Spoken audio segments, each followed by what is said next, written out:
And we're back to Jonny and the Berg this beautiful Monday morning. With us is Sharon Berg, who wrote the book Saved by Saliva. Sharon, tell us a little bit about yourself. Oh yeah, thank you for having me on the show. Yeah, I was born in Des Moines, and our family always had between 15 and about 25 bloodhounds that were just our prides and joys. Man. Oh man, that's a lot of bloodhounds. Were you a breeder? Oh yeah. We bred them, we fed them, and we shipped them out to the Des Moines PD as drug-sniffing dogs. Oh yeah, it was a wonderful childhood full of... I bet that house stank to high heaven. Well, yeah, there were smells. Yeah, you got used to it after a while. Oh boy, I bet you did, Sharon. Well, yeah, okay. Well, anyway, the bloodhounds, as you probably already know, they salivate quite a bit. Now, hold it right there, Sharon. Our listeners, they're not medical doctors. Maybe you could use a little less clinical terminology. Yes, okay. Please. Well, the bloodhounds, they tend to drool a lot, and the floors would be all wet and sticky and slippery. Which is it, Karen? Sharon. Sharon. Sorry. Which is it, sticky or slippery? Well, sometimes sticky, sometimes slippery, sometimes both at the same time. Say what? Saliva, drool, it's a very interesting substance in that way. When it's fresh, it's slippery, but once it desiccates, that is, once it dries out, it gets more tacky and sticky. Sounds like my Uncle Fred on a Friday night.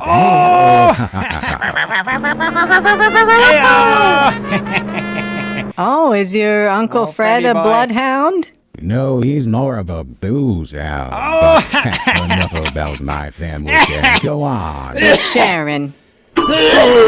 Oh, that sound means we need to go to a commercial. Can you stick around, Sharon? Oh, I have a doctor's appointment, but... We'll be right back after this doctor's appointment. Commercial break. You're doing great, Karen. Keep it up. Do you have secret hidden messages written on your walls? How would you even know? Now you can with a Flashtech Industries Blacklight Flashlight! Reveal secret hidden messages, nuclear launch codes, love letters, and more using our patented Flashtech technology! Just 6 easy payments of $9.95! Look for our mailer in your stuff and call today!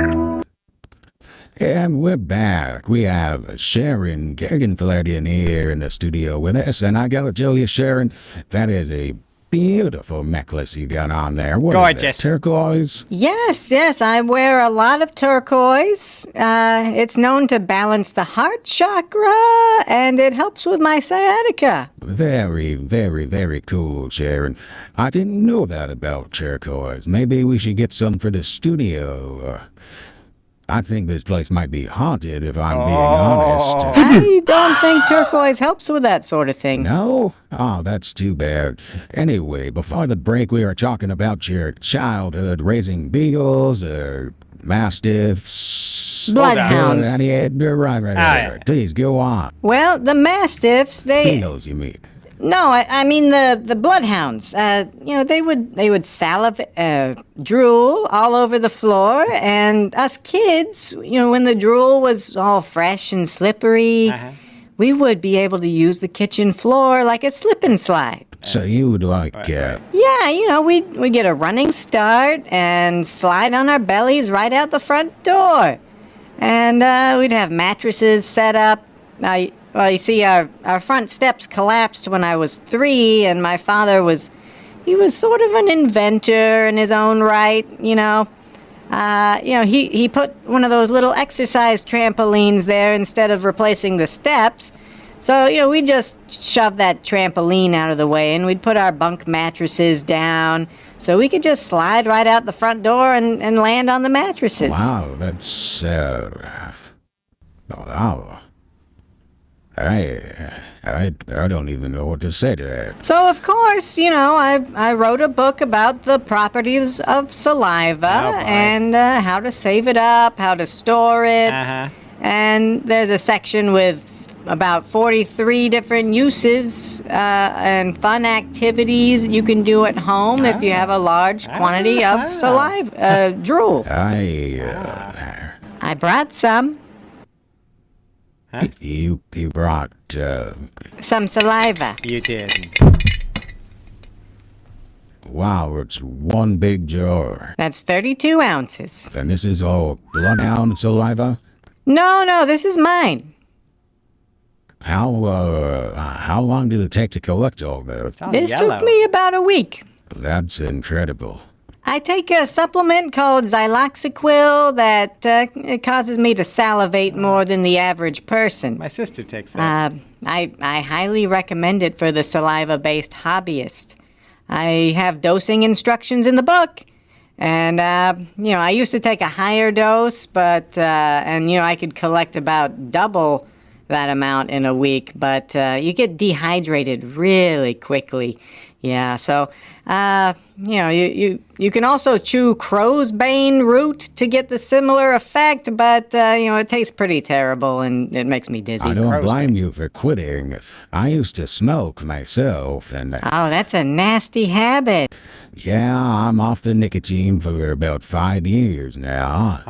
Well, I've never touched the stuff myself. My father smoked, and it drove the bloodhounds crazy. He would come home from the bar, just reeking of the stuff, and they would bark their heads off for You hours. must have had some hearing damage after that. Eh? What was that? Oh, No, I really didn't hear you. I said you must have some hearing damage. Oh, no, thank you. I don't like cabbage. We'll be right back. Rub-a-dub-dub. Rub-a-dub-dub. Rub-a-dub-dub. Rub-a-dub-dub. Rub-a-dub-dub. Rub-a-dub-dub. Rub-a-dub-dub.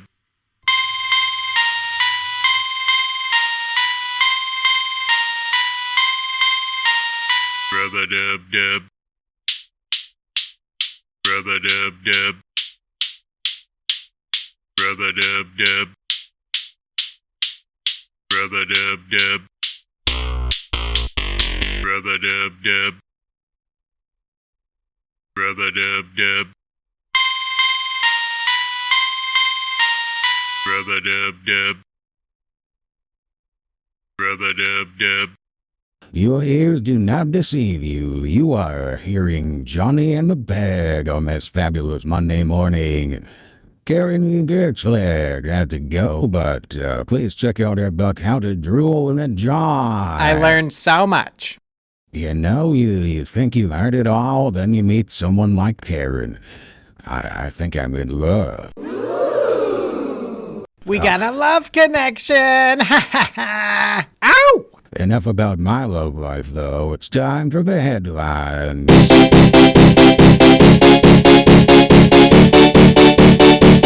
Wait, what? Today in the news, may or may not has declared martial law following the court decision to remove Gringo's brand 4D Flavor Blast cheese stuffed jalapeno warblers from the shelves due to safety concerns. The mayor has raised a militia of fellow warbler lovers and staged a forceful takeover of the Gringo's factory, stating that the decision has, quote, infringed on the rights of snack-loving citizens across our fair nation. And the allegations of food poisoning and violent diarrhea are, quote, yet another attempt by the liberal media to remove all flavor, deliciousness, and satisfaction from taxpayers' lives, unquote. The mayor has stated plans to thoroughly secede the Gringo's factory from the country, calling the land Flavor Town and inviting all like-minded individuals to join him in his crusade. It's about time someone stood up for our rights. It's just disgusting what this country is turning into. I mean, warblers are friggin' good, man. Hey, do not all the warblers leave some for me. Get your own back. Ollie from Springdale, you are on the air with Jonny and the Berg. Thank you so much for taking my call. First time listener, long time caller. Welcome, Ollie. What do you think about the mayor's decision? I've been eating warblers since I was knee-high to a pigeon, and I turned out just fine. I don't know what the big deal is all about. I think the mayor is just looking out for his constituents.